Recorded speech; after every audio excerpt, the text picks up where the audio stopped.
menghadirkan kita di tempat ini, memilih kita untuk sama-sama melaksanakan ibadah salat zuhur secara berjamaah, dan kita lanjutkan dengan mendengarkan kajian-kajian agama. Salawat dan salam tak pula kita kirimkan ke hadirat Nabi besar Muhammad sallallahu alaihi wasallam. Jemaah zuhur yang sangat dirahmati Allah, pada kesempatan ini saya sementara tidak mengambil dulu materi dari kitab Nasaihul Ibad, ya, tapi pada kesempatan ini saya mengutip salah satu hikmah dari hikam Imam Ahmad Ibnu Athaillah As-Sakandari. Kenapa saya ambil ini? Karena terkait juga sama ceramah subuh tadi subuh. Ya, saya ingin tambahkan sedikit. Kali ini saya mengambil hikmah yang ke-10 dari hikmah Imam Ahmad Ibnu Athaillah As-Sakandari radhiyallahu anhu. Apa kata beliau? Al-a'malu suwarun qa'imun wa arwahuha wujudu sirril ikhlasi fiha. Apa kata beliau? Al-a'malu, terjemahannya, kurang lebih terjemahannya, al-a'malu suwarun qa'imun. Al-a'malu suwarun qa'imatun, amal-amal itu seperti tubuh yang tegak. Wa arwahuha wujudu sirril ikhlasi fiha, dan ruhnya adalah adanya ikhlas di dalamnya. Apa maksudnya? Kurang lebih maksudnya, amal-amal soleh kita itu seperti tubuh. Amal-amal soleh kita seperti sholat, puasa, haji, umrah, sedekah, membaca Al-Quran, itu adalah amal-amal kita. Itu seperti tubuh, kata Muhammad Ibnu Athaillah. Itu seperti tubuh, dan ruhnya, ya, kalau kita masuk tubuhnya, nyawanya amal-amal kita itu wujud sirril ikhlas fiha, adanya ikhlas di dalamnya. Jemaah zuhur yang sangat dirahmati oleh Allah, artinya amal kita itu seperti bangkai, seperti badan tubuh yang tidak ada nyawanya kalau tidak ada ikhlas di dalamnya. Jadi inti dari ibadah kita itu adalah adanya ikhlas. Tanpa ada ikhlas, maka tidak ada tubuh itu, tidak ada gunanya, sia-sia tubuh itu. Jadi amal ibadah kita tanpa ada keikhlasan di dalamnya, maka ibadah kita itu sia-sia, tidak ada manfaatnya di akhirat nanti. Ya, berdasarkan hadis Nabi, ya, Nabi menjelaskan, salah satu hadis Nabi menjelaskan bahwa nanti di akhir zaman itu umatku terbagi tiga. Ya, umatku terbagi tiga kelompok. Ini sebagaimana kita baca di Nasaihul Ibad, kita membaca tiga perkara. Kali ini kita membaca hadis Nabi tentang ikhlas. Ada tiga kelompok, kata Nabi, umat nanti di akhir zaman. Kelompok apa itu? Firqatun ya'buduna Allaha khalisan. Kelompok yang pertama yaitu kelompok yang menyembah Allah. Kelompok yang menyembah Allah itu ikhlas. Ini kelompok yang pertama. Sedangkan kelompok yang kedua, firqatun ya'buduna Allaha riya'a. Satu kelompok lagi menyembah Allah karena dia, menyembah Allah dalam keadaan dia. Yang pertama ikhlas, yang kedua riya. Ini lawannya ikhlas adalah riya. Menyembah Allah, beribadah bukan karena Allah, karena makhluk, karena pujian, karena mau populer, mau terkenal, karena dunia, karena harta.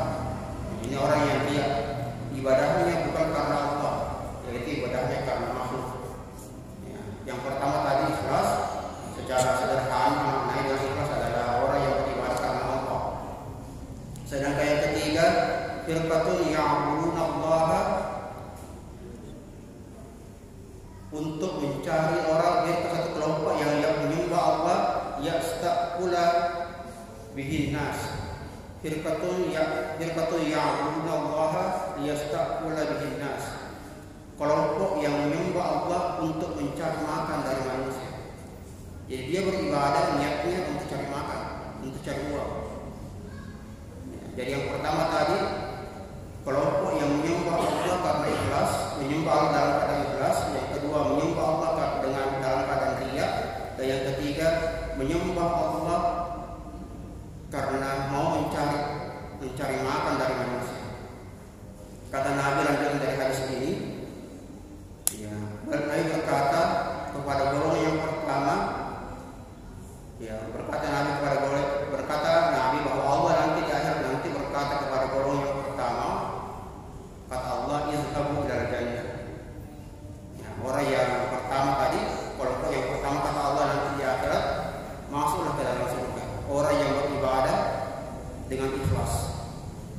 Sedangkan yang kelompok yang ketiga, yang kedua dan yang ketiga, ya, yaqulullahu al-akhirin, Allah berkata kepada yang kedua dan yang ketiga, masuklah ke dalam neraka.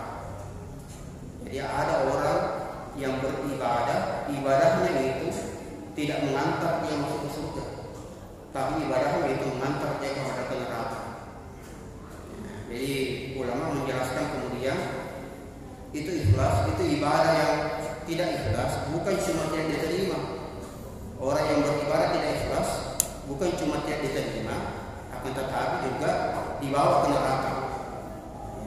Sebagaimana biasa ulama menjelaskan, ada orang karena ibadahnya masuk neraka, ada juga orang karena dosanya masuk surga. Ya, Nabi berkata ini dalam riwayat Nabi yang berkata, ya bagaimana bisa ada orang yang sahabat bertanya, bagaimana bisa ya Rasulullah ada orang yang masuk neraka karena ibadahnya? Di antara lain dia beribadah tidak ikhlas. Ya, dia beribadah niatnya bukan karena Allah, tapi niatnya karena makhluk, ya, karena mencari uang. Ya, sedangkan orang yang masuk surga karena dosanya, yaitu orang yang karena dosanya dia akhirnya bertobat kepada Allah, akhirnya dia masuk surga. Ada orang yang masuk neraka karena ibadahnya, yaitu orang-orang yang tidak ikhlas, dan ada juga orang yang masuk surga karena dosanya, yaitu orang-orang yang bertobat karena ingat dosanya, menangis, menyesal dan berjanji tidak akan mengulangi lagi.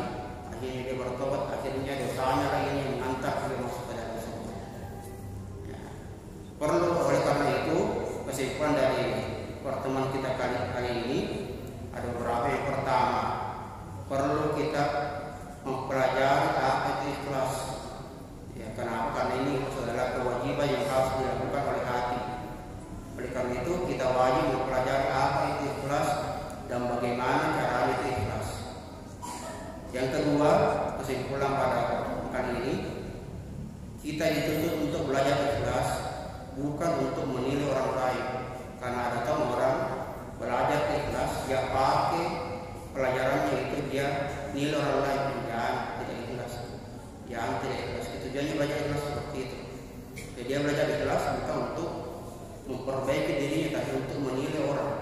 Ya, tidak ikhlas. Itu yang sebaliknya ibadahnya. Itu contohnya. Ya. Jadi dia belajar ikhlas bukan untuk memperbaiki dirinya, tapi tujuannya untuk menilai orang lain.